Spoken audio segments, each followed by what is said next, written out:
সহিহুল বুখারী আন্তর্জাতিক নাম্বার অনুযায়ী 1206 নম্বর হাদিস। হযরত জুরাইজ রাহমাতুল্লাহ আলাইহির ঘটনা।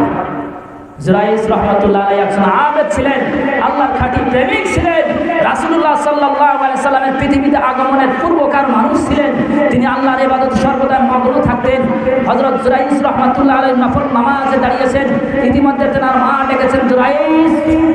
জুরাইজ রাহমাতুল্লাহ আলাইহি বলেন, যায় আল্লাহ, এদিকে আমার মা ডাকতেছে আর এইদিকে আমার নামাজ, আমি আমার নামাজকে ছেড়ে মার ডাকে কিভাবে সাড়া দেই? জুরাইজ রাহমাতুল্লাহ আলাইহি নামাজ ছাড়লেন না। মা দ্বিতীয়বার ডাকলেন, জুরাইজ।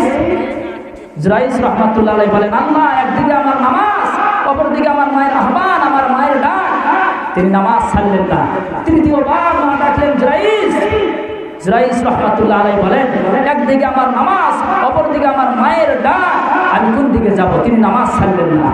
মা বিরক্তি প্রকাশ করে বললেন যে প্রতিটা মহিলার সাথে তোমার সাক্ষাৎ না হয়ে যেন তুমি ইন্তেকাল না করো।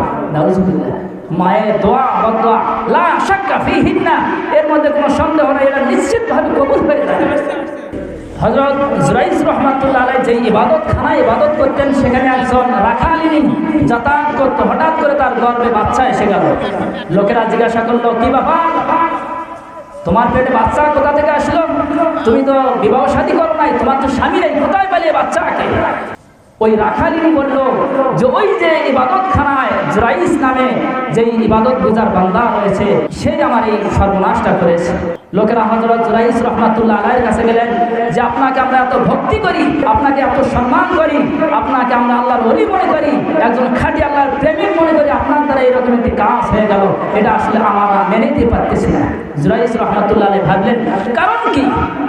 আমি তো কখনো কোনো নারীর দিকে কুদৃষ্টি দিয়ে তাকাই নাই, সেখানে একজন নারীর সাথে আমি জিনা করেছি, এই কথা আমার উপরে কেন আসলো?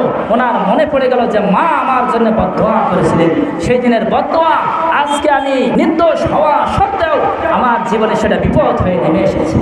হযরত জুরাইজ রাহমাতুল্লাহ আলাইহি অপেক্ষা করতে লাগলেন। যখন ওই মহিলার বাচ্চা প্রসব হয়ে গেল, জুরাইজ রাহমাতুল্লাহ আলাইহি বললেন, ওই মহিলা এবং তার বাচ্চাকে আমার কাছে নিয়ে আসো। আনা হলো। জুরাইজ রাহমাতুল্লাহ আলাইহি বললেন, ও বাচ্চা, তুমি বলে দাও তোমার পিতাকে। বললেন, অমুক মাঠে বিচারণকারী রাখাল হলো আমার পিতা। মানুষের সামনে প্রকাশ হয়ে গেল যে তিনি নির্দোষ, সব কিছু ঠিক আছে, শুধুমাত্র মা ডেকেছেন, নফল নামাজ আদায় করছেন, মায়ের ডাকে সাড়া দেন নাই, এতটুকুর কারণে নির্দোষ হওয়া সত্ত্বেও তার জীবনে বিপদ নেমে আসলো।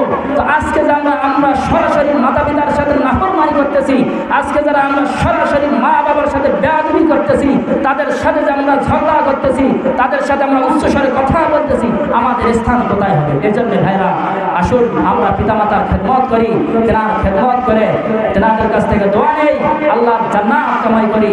আল্লাহ সুবহানাহু ওয়া তাআলা আমাদের সকলকে আল্লাহর ইবাদতের সাথে সাথে পিতামাতার খেদমত করে আল্লাহর জান্নাত কামাই করার তৌফিক দান করে। ওয়া আখিরু দাওয়ানা আলহামদুলিল্লাহি রাব্বিল আলামিন।